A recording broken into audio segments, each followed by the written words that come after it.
السلام علیکم ورحمۃ اللہ وبرکاتہ۔ ان الحمد للہ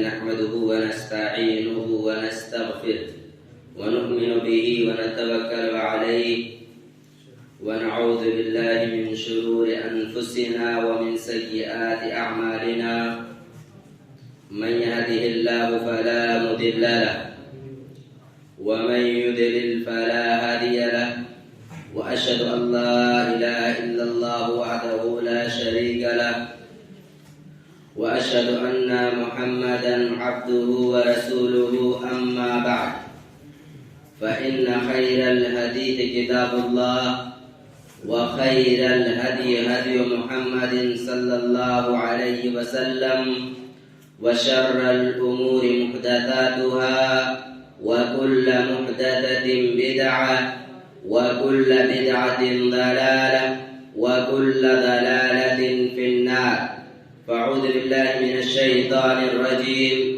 بسم الله الرحمن الرحيم إن الله يأمركم أن تؤدوا الأمانات إلى أهلها وإذا حكمتم بين الناس أن تحكموا بالعدل ان اللہ نعم ما یعدکم بہ۔ سورۃ النساء آیت نمبر 58۔ میرے عزیز دینی بھائیوں اور دوستوں اور ملت کی ماں اور بہنوں، ہمیں اللہ رب العالمین کا شکر ادا کرنا چاہیے کہ وقتاً فوقتاً علماء کرام ہمارے درمیان آ کر کے ہمیں دین کی کچھ باتیں بتلاتے ہیں، سکھاتے ہیں، جن باتوں کو سننے کے بعد ہمارے ایمان کے اندر تازگی پیدا ہوتی ہے، ہمارے ایمان میں نکھار آتا ہے۔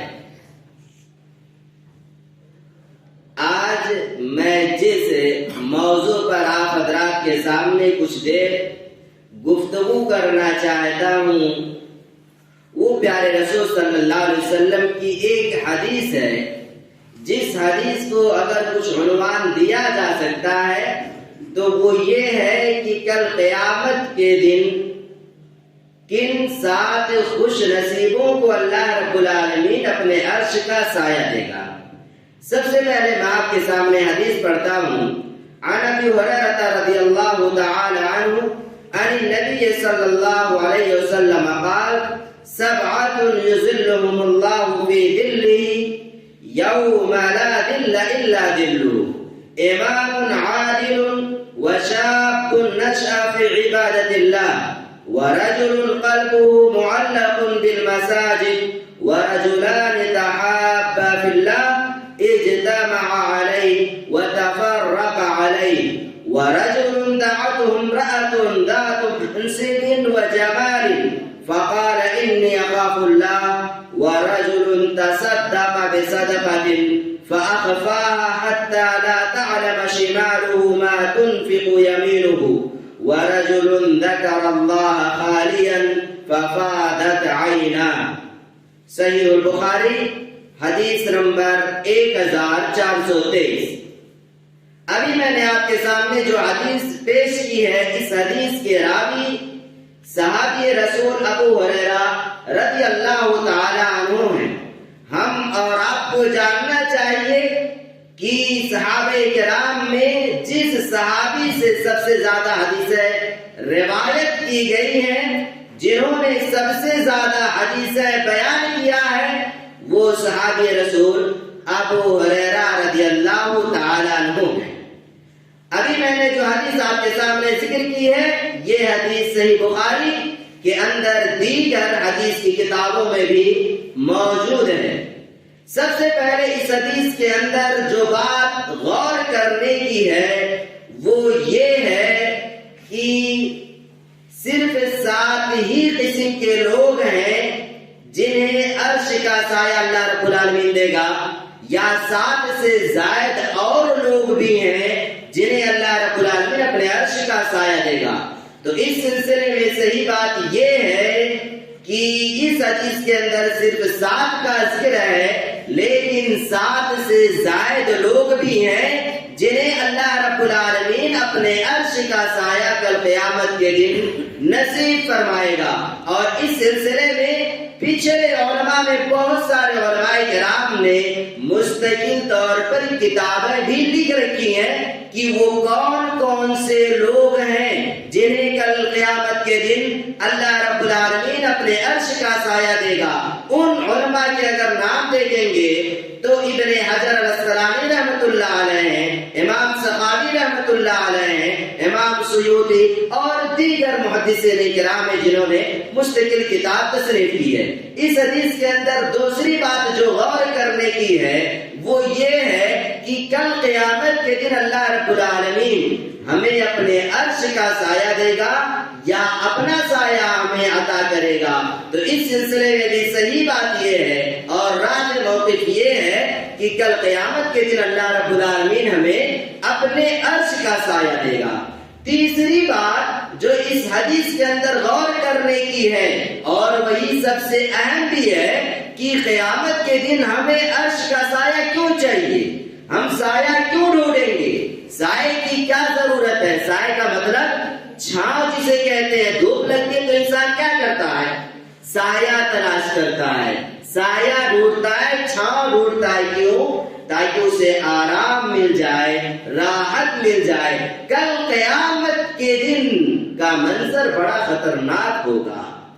آج سورج میلوں اونچائی پر ہے، اس کے باوجود اس سے نکلنے والی تپش گرمی ہم برداشت نہیں کر پاتے ہیں، اور عالم یہ ہوتا ہے کہ اس سے بچنے کے لیے ہم اے سی کا انتظام کرتے ہیں، کولر کا انتظام کرتے ہیں، پنکھے کا انتظام کرتے ہیں، نہ جانے کون کون سے انتظامات ہم کرتے ہیں، لیکن اس دن کوئی انتظام نہیں کر پائیں گے۔ اے سی تلاش کریں گے، کولر ڈھونڈیں گے، پنکھا تلاش کریں گے، کچھ بھی نہیں پائیں گے۔ اس دن اگر کوئی چیز ہے جو ہمیں اس دھوپ کی تپش سے محفوظ رکھے گی، جس دن کا عالم یہ ہوگا کہ اگر انسان اپنے ہاتھ سے سورج کو چھونا چاہے گا تو چھو لے گا۔ اب سوچ لیجئے کتنی خطرناک گرمی ہوگی۔ اسی وجہ سے حدیثوں کے اندر ہے اور اللہ ابن تیمیہ وغیرہ نے اپنی کتاب عقیدۃ الواسطیہ کے اندر ذکر کیا ہے کہ عالم یہ ہوگا انسان کا، گھٹنے تک، کمر تک، گردن تک، ناک تک پسینے میں ڈوبا ہوا ہوگا وہ شخص، پسینے میں وہ شخص ڈوبا ہوا ہوگا، لیکن انسان کیا کرے گا، سایہ ڈھونڈے گا، کہیں چھاؤں مل جائے، آرام کر لوں۔ اب سوال یہ ہے وہ کون سے خوش نصیب لوگ ہیں جنہیں اللہ رب العالمین اپنے عرش کا سایہ نصیب فرمائے گا۔ جو حدیث میں نے آپ کے سامنے ذکر کی ہے اس حدیث کے اندر 7 طرح کے لوگوں کا ذکر ہے، اور ان 7 میں عورت اور مرد دونوں شامل ہیں۔ ایسا نہیں ہے کہ صرف آدمی ہی لوگوں کو سائے کی ضرورت ہوگی، عورتیں بھی شامل ہیں، مرد بھی شامل ہیں، سارے لوگوں کو جن کے اندر یہ صفات، یہ عادات موجود ہوں گے، اللہ رب العالمین انہیں اپنے عرش کا سایہ نصیب فرمائے گا۔ سب سے پہلا شخص کون سا ہوگا؟ امام عادل۔ کون سا شخص ہوگا؟ امام عادل، عدل کرنے والا امام۔ کیسے سمجھیں گے اس حدیث کو؟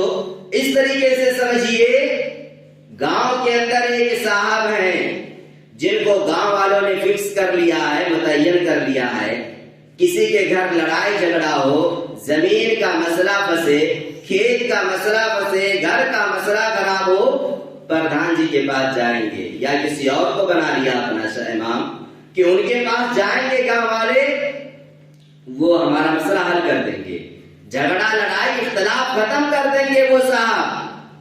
اب اگر وہ انصاف سے کام لے رہے ہیں، رشوت نہیں کھا رہے ہیں، کسی ایک کی بات سننے کے بعد فیصلہ نہیں کر رہے ہیں، بلکہ ان ان کا فیصلہ کس پر ہے؟ انصاف کر رہے ہیں، عدل سے کام لے رہے ہیں، تو انہیں اللہ رب العالمین کیا دے گا؟ اپنے عرش کا سایہ نصیب فرمائے گا۔ اور یاد رکھیے کہ اس کے اندر والدین بھی شامل ہیں۔ عدل سے کام لیجئے، والدین بھی کیا ہے؟ ایک طرح سے اپنے گھر کے امام ہیں، ذمہ دار ہیں۔ اللہ کے رسول صلی اللہ علیہ وسلم نے فرمایا، صحیح بخاری کی روایت ہے، فَكُلُّكُمْ رَاعٍ وَكُلُّكُمْ مَسْئُولٌ عَنْ رَعِيَّتِهِ۔ اس دنیا کے اندر جتنے لوگ ہیں، ہر شخص ذمہ دار ہے، اور ہر شخص کو کل قیامت کے دن اپنی ذمہ داری کے متعلق جواب دینا پڑے گا۔ ایک باپ ذمہ دار ہے اپنے بیٹے کا، ایک ماں ذمہ دار ہے اپنی بیٹی کا۔ ماں اور باپ کو چاہیے اور ان پر واجب بھی ہے کہ وہ اپنی اولاد کے درمیان عدل سے کام لیں، انصاف سے کام لیں، دو آنکھ سے نہ دیکھیں، بیٹیوں کو گری ہوئی نگاہ سے نہ دیکھیں، یا بیٹیوں کے سلسلے میں یہ مت سوچئے کہ ان کا ہماری جائیداد میں، ہمارے پراپرٹی میں حصہ نہیں ہے۔ اگر آپ عدل سے کام لے رہے ہیں تو سیدھے سے میراث میں حصہ انہیں دے دیجئے، جتنا ان کا حق بن رہا ہے میراث میں اتنا حصہ انہیں دیجئے۔ اور اگر آپ نے میراث میں حصہ نہیں دیا ہے، ان کا حصہ آپ نے چھین کر کے کھا لیا ہے، تو ایک طرح سے آپ نے اللہ کے حدود کو بھلانا ہے، اللہ کے حدود کو آپ نے چھوڑ دیا ہے، اور اپنی اولاد کے درمیان آپ نے عدل سے کام نہیں لیا ہے۔ بہت سارے مسائل ہیں میرے بھائیوں کہ ہم اپنی اولاد کے درمیان عدل نہیں کرتے، خصوصاً بیٹیوں کے تعلق سے ہمارا رویہ بہت خطرناک ہے۔ ہم یہ سوچتے ہیں کہ جو کچھ دینا ہے بیٹی کو شادی میں دے دیجئے، 12 لاکھ دے دیا، جہیز دے دیا، اب بیٹی کا کچھ ہمارے گھر میں حصہ نہیں ہے۔ اور بہت شوق سے کیا کہتے ہیں؟ بیٹی نے معاف کر دیا ہے، دے تو رہے تھے لیکن بیٹی نے معاف کر دیا ہے۔ کوئی ہے ہمارے سماج میں جو 1 روپیہ معاف کر دے؟ کوئی نہیں معاف کرتا اتنی آسانی سے۔ پھر جو دھن جائیداد میراث اس بیٹی کو ملنے والی ہے، وہ بیٹی کیوں معاف کر دیا؟ آپ نے کبھی غور کیا؟ کہتے ہیں معاف کر دیے بیٹی نے، معاف کیوں کر دیا پتا آپ کو؟ اس کو پتا ہے کہ اگر میراث میں حصہ لے لیا نا تو اگلے دن سے یہاں پر اتنے سکون سے میں جی نہیں پاؤں گی، اتنے سکون سے میں آ نہیں پاؤں گی، اور یہ میرے ابا کا گھر ہے، میرے ابا کی نشانیاں ہیں اس گھر میں، میرے اماں کا گھر ہے، میرے اماں کی نشانیاں ہیں، اسی دھرتی پر میری پیدائش ہوئی ہے، مجھے یہاں کے کنکروں سے محبت ہے۔ ان ساری چیزوں کو دیکھ کر کے وہ بیٹی کیا کر دیتی ہے؟ میراث کو معاف کر دیتی ہے کہ میں نہیں لوں گا۔ لیکن آپ سوچئے کہ ہم دیتے ہیں کہ نہیں دیتے ہیں؟ اس وجہ سے اولاد کے درمیان عدل کیجئے، یہ مت دیکھیے کہ بیٹی ہے یا بیٹا۔ جو خدمت ایک ماں کی ایک بیٹی کر دے گی، ایک بہو کبھی بھی نہیں کرے گی۔ آپ پوری تاریخ دیکھ لیجئے، بیٹی کیا ہوتی ہے؟ جب تک اپنے گھر رہتی ہے ابا کی خدمت کرتی ہے، اماں کی خدمت کرتی ہے، بھائی کی خدمت کرتی ہے، کھانا بناتی ہے، کپڑے دھوتی ہے، سب کچھ کرتی ہے۔ اور اسی بیٹی کی جب شادی ہو جاتی ہے تو جس گھر اس کی شادی ہوتی ہے وہاں بھی وہ کیا کرتی ہے؟ شوہر کے کپڑے دھلنا، ساس کے کپڑے دھلنا اور کھانا بنا کر کے دینا، یعنی بیٹی کہیں بھی بیٹی کو سکون نہیں ہے۔ اس وجہ سے بیٹیوں کے مقام کو میرے بھائیوں پہچانو اور عدل سے کام لو، اگر چاہتے ہو کہ کل قیامت کے دن عرش کا سایہ میں اللہ رب العالمین نصیب فرما دے۔ سب سے پہلا شخص، نمبر 2، وَشَابٌ نَشَأَ فِي عِبَادَةِ اللَّهِ، ایسا نوجوان جس نے اپنی جوانی اللہ رب العالمین کی عبادت میں گزاری ہوگی۔ جانتے ہیں اللہ کو جوانی کی عبادتیں بہت پسند ہیں، اور ہمارا نوجوان کیا کہتا ہے؟ جوانی کو ابھی کیا کر لیں؟ رنگین بنا لیں، ابھی گھوم لیجئے، موج کر لیجئے، مستی کر لیجئے، دنیا کو دیکھ لیجئے، دنیا کی رنگینیاں دیکھ لیجئے، اور نہ جانے کیا کیا کر لیجئے، فلم دیکھ لیجئے، ساری چیزیں ہمارا نوجوان کرتا ہے۔ لیکن ہمارا نوجوان اپنی جوانی کے ان قیمتی ایام کو اللہ رب العالمین کی عبادت میں لگانے کے لیے تیار نہیں ہوتا ہے۔ یہ نوجوان کیا ہوتے ہیں؟ قوم کے معمار ہیں، قوم کے لیے ریڑھ کی ہڈی کی ان کی حیثیت ہے۔ کیسے سمجھیں گے؟ ریڑھ کی ہڈی کی ان کی حیثیت ہے قوم کے درمیان۔ انسان کیسے کھڑا ہو پاتا ہے؟ ریڑھ کی ہڈی کسی کی کیا کر دیجیے، الگ کر دیجیے، توڑ دیجیے، کہہ دیجیے کھڑا ہو جاؤ، ہو پائے گا کھڑا؟ نہیں کھڑا ہو پائے گا۔ یہی مثال قوموں کی ہے۔ اگر کسی قوم کو تباہ کرنا ہے، برباد کرنا ہے، تو کچھ مت کیجیے، جنگ نہیں کرنا ہے، لڑائی نہیں کرنا ہے، قتل و خون ریزی کا بازار مت گرم کیجیے، سیدھے سے اس قوم کے نوجوانوں کو بھٹکا دیجیے، گمراہ کر دیجیے، مووی میں مست کر دیجیے، فلم دیکھنے میں مست کر دیجیے، ناچ گانے میں مست کر دیجیے، اور ہمارا نوجوان بھی کیا ہے؟ مست ہو جاتا ہے۔ پھر قوم کا حال کیا ہوتا ہے؟ وہی ہوتا ہے میرے بھائیوں جو آج مسلم قوم کا حال ہے۔ ہمارا یہ نوجوان کیا کرتا ہے؟ کسی ہیرو کو دیکھ لیا، بات کس طریقے سے رکھا ہے، اب جا کر کے چادر چوڑا کیا کرے گا؟ اسی طریقے سے بال کٹوا کے آئے گا۔ کسی ہیرو کو دیکھ لیا، پینٹ آدھا پھاڑ کے پہنا ہے، یہ نوجوان کیا کرے گا؟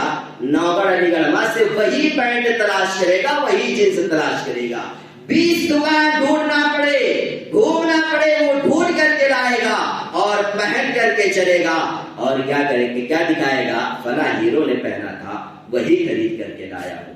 دوستو سنو، آئیڈیل اگر بنانا ہے، اپنے لیے اسوہ اگر تم بنانا چاہتے ہو تو اسے بناؤ جسے اسوہ رب العالمین نے بنایا ہے۔ اسوہ اسے بناؤ جسے دنیا نے اسوہ اپنا آئیڈل نہیں مانا ہے۔ اسوہ بنانا ہے اسے بنا لو، اسوہ بنانا ہے، آئیڈل بنانا ہے، نمونہ بنانا ہے، اسے بناؤ جسے تمہارے پروردگار نے کہا ہے۔ کیا کہا؟ لَقَدْ كَانَ لَكُمْ فِي رَسُولِ اللَّهِ أُسْوَةٌ حَسَنَةٌ۔ یہ جو نبی ہے تمہارے درمیان، جو 60 سال 63 سال تمہارے درمیان جیتا رہا، توحید کی دعوت دیتا رہا، صحیح اسلام کی دعوت دیتا رہا، تم اسے اپنا اسوہ اور آئیڈیل بنا لو۔ شوہر ہو، ایک شوہر کو کس طریقے سے ہونا چاہیے؟ نبی کی ذات گرامی دیکھ لے۔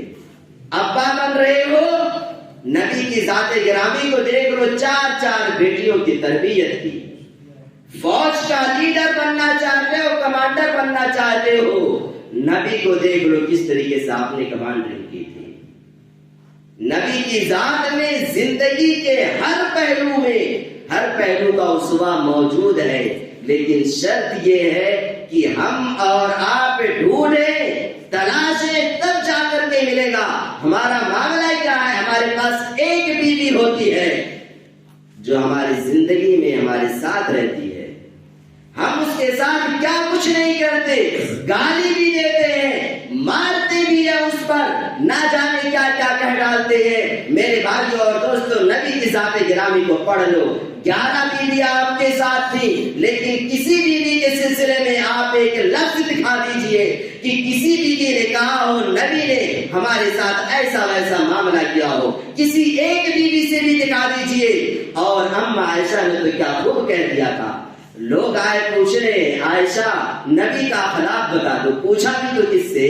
نبی کی سب سے چہیتی بیوی اما عائشہ سے پوچھا، بیوی سے پوچھا تھا، غیر سے نہیں، بیٹیوں سے نہیں پوچھا تھا، صحابہ سے نہیں پوچھا تھا۔ بیوی سے کیوں؟ بیوی ہے جو شوہر کے ان نس سے واقف ہوتی ہے جس سے سماج کے دیگر لوگ واقف نہیں ہوتے ہیں۔ آ کے پوچھا نبی کا اخلاق بتاؤ، کیا کہا؟ کان خلقہ القرآن۔ کیا پوچھتے ہو نبی کا اخلاق؟ نبی کے اخلاق کیا تھے؟ میں کچھ نہیں کہہ سکتی، سیدھے سے ایک چھوٹا سا جواب ہے، 30 پاروں پر مشتمل جو یہ قرآن ہے، جو گائیڈ بک ہے تمہارے لیے، صرف اسی کو پڑھ لو، تمہیں پتا چل جائے گا کہ نبی کون تھے، نبی کے اخلاق کیا تھے، نبی کا اپنی بیویوں کے ساتھ تعامل کیا تھا، بیٹیوں کے ساتھ کیا تھا، دشمنوں کے ساتھ کیا تھا، اور رشتہ داروں کے کے ساتھ کیا تھا؟ پورا قرآن پڑھ لو، قرآن ترجمانی کر دے گا۔ تو میرے نوجوانوں، اپنی جوانی کی عمر کو غنیمت سمجھو، اس کا صحیح استعمال کرو۔ اور تاریخ شاہد ہے کہ تاریخ کے دھارے کو اگر کسی نے موڑا ہے تو انہیں نوجوانوں نے تاریخ کے دھاڑے کو موڑا ہے۔ میرے بھائی اور دوستو، یہ ایک الگ موضوع ہے۔ نوجوانوں کے کارنامے تاریخ میں کیا ہے، ایک مثال ذکر کروں گا۔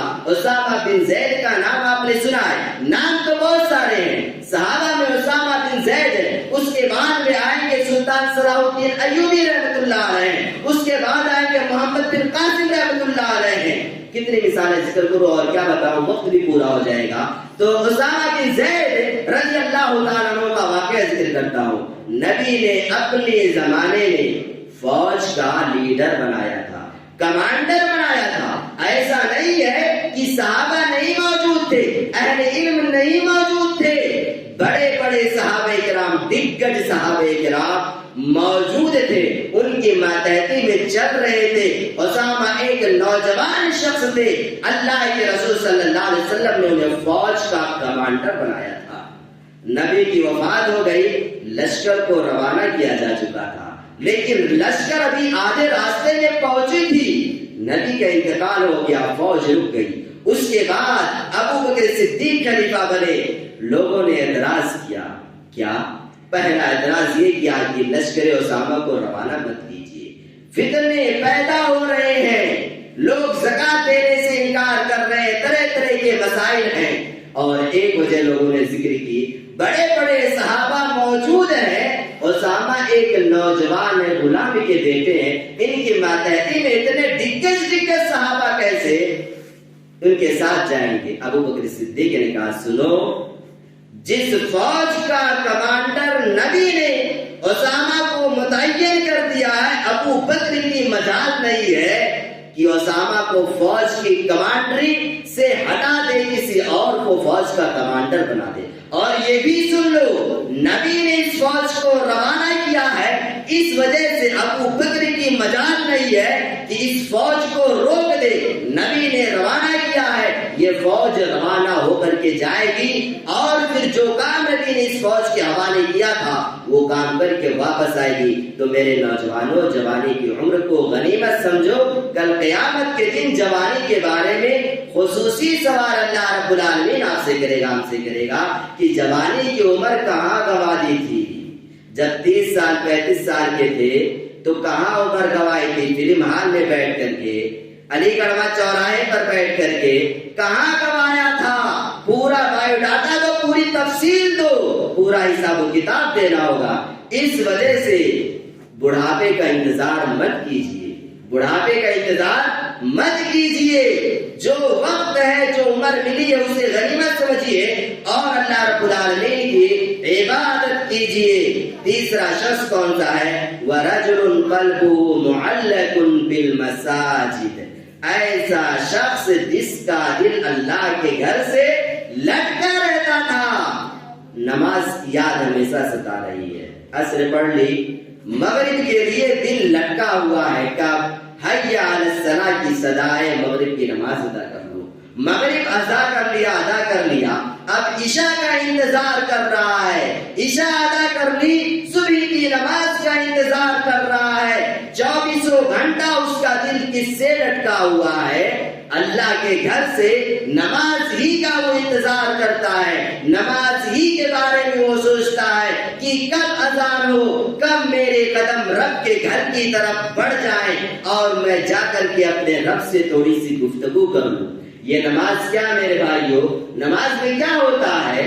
نماز میں انسان اپنے رب سے گفتگو کرتا ہے، بات کرنے کا موقع ملتا ہے۔ نماز پڑھیے، رب سے گفتگو کیجیے، اس سے دعائیں کیجیے۔ اور جانتے ہیں نماز دین میں کتنے اہم ہے؟ شہادتین کے اقرار کے بعد سب سے پہلی چیز انسان پر جو واجب ہوتی ہے وہ کیا ہے؟ نماز پڑھنا ہے۔ کفر اور اسلام کے درمیان جو چیز تفریق کرنے والی ہے وہ نماز ہے۔ اس وجہ سے نماز سے غفلت کسی بھی شکل میں جائز نہیں ہے۔ نمبر 4 وَرَجُلَانِ تَحَابَّا فِي اللَّهِ، اجتمع علیہ وتفرق علیہ. دو شخص ہیں آپس میں محبت کرتے ہیں کس لیے؟ اللہ رب العالمین کی رضا کے لیے، اس کی خوشنودی کے لیے. اور اگر ان دونوں کے درمیان اختلاف پیدا ہو رہا ہے، ان دونوں کو آپس میں نفرت ہے، تو کس بنیاد پر؟ اللہ رب العالمین کی رضا کے لیے کہ وہ شخص نماز نہیں پڑھتا ہے، وہ شخص اسلامی شاعری کا استہزاء کرتا ہے، مذاق اڑاتا ہے، اس وجہ سے میں ایسے شخص سے نفرت کرتا ہوں. آپ کی یہ نفرت جائز اور درست ہے. ایک شخص ہے 5 وقت کی نماز پڑھتا ہے، دین اسلام کی تعلیمات پر عمل کرتا ہے، لوگوں کے حق حقوق کا خیال رکھتا ہے، آپ کو اس سے محبت ہے، تو اس محبت کا فائدہ دنیا میں تو ملنا ہے، آخرت میں اس محبت کا فائدہ یہ ملے گا کہ اللہ رب العالمین کہے گا آجا میں تجھے اپنے عرش کے سائے میں جگہ دوں گا. ایک شخص نیپال میں بیٹھا ہوا ہے، ایک شخص ایران میں ہے، دنیا کے کسی بھی ملک کے اندر ہے، جی رہا ہے. اگر اس مسلمان بھائی کو تکلیف پہنچ رہی ہے تو اس مسلمان نیپال میں بیٹھنے والے مسلمان کو بھی تکلیف ہو رہی ہے. محبت کس بنیاد پر ہے؟ ایمانی اخوت کی بنیاد پر ہے، اسلام کی بنیاد پر ہے. اگر ایسی محبت ہے تو اس محبت کا نتیجہ یہ نکلے گا کہ کل قیامت کے دن اللہ رب العالمین اپنے عرش کا سایہ نصیب فرمائے گا. 4 ہو گئے، 5 کیا ہے؟ وَرَجُلٌ دَعَتْهُ امْرَأَةٌ ذَاتُ مَنْصِبٍ وَجَمَالٍ. ایک شخص ہے، اس کو ایک خوبصورت، حسین و جمیل اور اونچے پوسٹ والی، اونچے عہدے والی عورت نے دعوت دیا. کس کام کے لیے؟ نماز پڑھنے کے لیے، زکات دینے کے لیے نہیں. خوبصورت عورت ہے اور اونچے پوسٹ پر بھی فائز ہے، اونچے عہدے کی وہ مالک ہے. اللہ رب العالمین نے اس عورت نے اسے دعوت دیا غلط کام کرنے کے لیے، بدکاری کی اس نے اسے دعوت دی. اس شخص نے کہہ دیا انی اخاف اللہ، میرے دل میں اللہ کا خوف ہے، اس وجہ سے میں تیرے پکار پر لبیک نہیں کہہ سکتا. میرے بھائیوں، جب ایسی کنڈیشن میں انسان پہنچ جاتا ہے تو اس کے لیے بہت مشکل ہو جاتا ہے کہ وہ اپنے ایمان کی حفاظت کر لے. اور وہی اپنے ایمان کی حفاظت کرے گا جس کے دل میں اللہ کا خوف ہوگا، اپنے آپ کو بدکاری سے محفوظ کر کے دکھائیے اس طریقے سے جس طریقے سے یوسف علیہ السلام نے اپنے آپ کو بدکاری سے، غلیظ کام سے، گندے حرکت سے محفوظ کر کے دنیا والوں کو دکھایا تھا. کون تھے یوسف؟ کیا واقعہ ہے؟ سورہ یوسف پڑھ لیجئے. ایک باپ اور ایک بیٹے کا واقعہ ہے، کہانی ہے. یوسف علیہ السلام کو جس عورت نے غلط کام کے لیے ابھارا تھا وہ کوئی معاشرے کی گری پڑی ہوئی عورت نہیں تھی اور کوئی بدصورت عورت بھی نہیں تھی. کون تھی؟ بادشاہ کی بیوی تھی، بڑی خوبصورت، بڑی حسین و جمیل تھی، اور ساتھ میں غلط کام کرنے کے جتنے وسائل ہو سکتے تھے سارے وسائل اس نے، روم تھا دروازہ بند کر دیا، کہا یوسف آؤ غلط کام کر لو. نوجوانوں، یوسف علیہ السلام کی زندگی ہمارے لیے اسوہ ہے. دیکھو کس طریقے سے یوسف علیہ السلام نے اپنی عزت کی حفاظت کی تھی. نوجوانی کے عالم میں انسان کی کیا کیفیت ہوتی ہے، کیا جذبات ہوتے ہیں، اور اس کیفیت میں اگر ایک انسان گندے کام کرنے کے سارے وسائل موجود ہوں اس کے باوجود اپنی حفاظت کر لے، یہ بہت بڑی بات ہے. اس وجہ سے اگر کسی شخص کے ساتھ ایسا معاملہ ہوتا ہے پھر وہ اپنے آپ کو اس غلیظ کام سے محفوظ کر لیتا ہے تو اللہ رب العالمین اسے اپنے عرش کا سایہ دے گا. اسی طریقے سے اگلا شخص ہے وَرَجُلٌ تَصَدَّقَ بِصَدَقَةٍ فَأَخْفَاهَا حَتَّى لَا تَعْلَمَ شِمَالُهُ مَا تُنْفِقُ يَمِينُهُ. ایک شخص صدقہ و خیرات کرتا، اللہ کے راستے میں مال لٹاتا ہے، لیکن شور کر کے نہیں، ہنگامہ کر کے نہیں، ریاکاری کر کے نہیں، لوگوں کو بتا کر کے نہیں، میں نے مدرسے میں اتنا چندہ دے دیا، میں نے اس کی اتنی تعاون کر دی، اتنا پیسہ اسے دے دیا، شور نہیں کرتا، ہنگامہ نہیں کرتا ہے، بلکہ چھپا کر کے اللہ کے راستے میں کسی کی مدد کرتا ہے، کسی غریب بچی کی شادی کروا دیتا ہے، کسی ادارے میں پیسہ دے دیتا ہے چھپا کر کے، تو ایسے شخص کو بھی اللہ رب العالمین اپنے عرش کا سایہ نصیب فرمائے گا۔ آخری شخص کون سا ہے؟ وَرَجُلٌ ذَكَرَ اللَّهَ خَالِيًا فَفَاضَتْ عَيْنَاهُ، ساتواں شخص وہ ہے جس نے تنہائی میں بیٹھا ہو اور اللہ رب العالمین کو یاد کیا ہو، اور اللہ کو یاد کرنے کی بنیاد پر اس کی آنکھوں سے آنسو نکل پڑے ہوں۔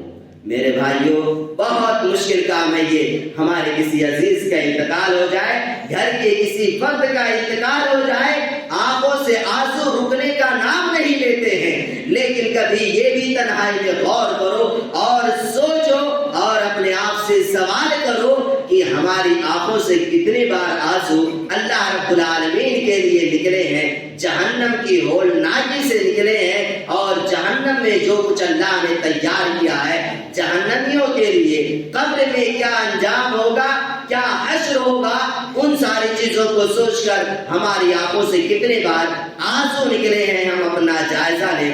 جانتے ہیں آپ حضرت عثمان رضی اللہ تعالیٰ عنہ، آخری بات ہے یہ، حضرت عثمان رضی اللہ تعالیٰ عنہ کتنے بڑے صحابی ہیں، کتنے جلیل القدر صحابی ہیں، اللہ کے رسول نے انہیں کئی بار جنت کی خوشخبری دی تھی، جنت کی خوشخبری دی تھی، کہا تھا عثمان آج کے بعد سے تم ایک بھی عمل نہ کرو، پھر بھی اللہ رب العالمین تمہیں جنت کے اندر داخل کر کے چھوڑے گا۔ اتنے جلیل القدر، اتنے عظیم صحابی تھے، قبرستان کے پاس سے جب ان کا گزر ہوا کرتا تھا تو وہ رویا کرتے تھے ٹھہر کر کے کہ ایک دن میں بھی اسی تاریخ کوٹری کے اندر آ جاؤں گا، میرا بھی اس کے اندر حشر ہونا ہے، مجھ سے بھی سوالات کیے جائیں گے۔ میرے بھائیوں اور دوستوں، کہنے کا مقصد یہ ہے، پوری تقریر کا مقصد یہ ہے کہ ہم اپنی زندگی کے ہر معاملات میں اللہ کے رسول صلی اللہ علیہ وسلم کو اپنا اسوہ اور آئیڈیل بنائیں، اور اسی طریقے سے اللہ سے ہمیشہ یہ دعا کریں، اے الہ العالمین تو ہمیں قبر کے عذاب سے محفوظ رکھے، اور کل قیامت کے دن ہمیں رسول اکرم صلی اللہ علیہ وسلم کی رفاقت نصیب فرما دے، آمین۔ والسلام علیکم ورحمۃ اللہ وبرکاتہ۔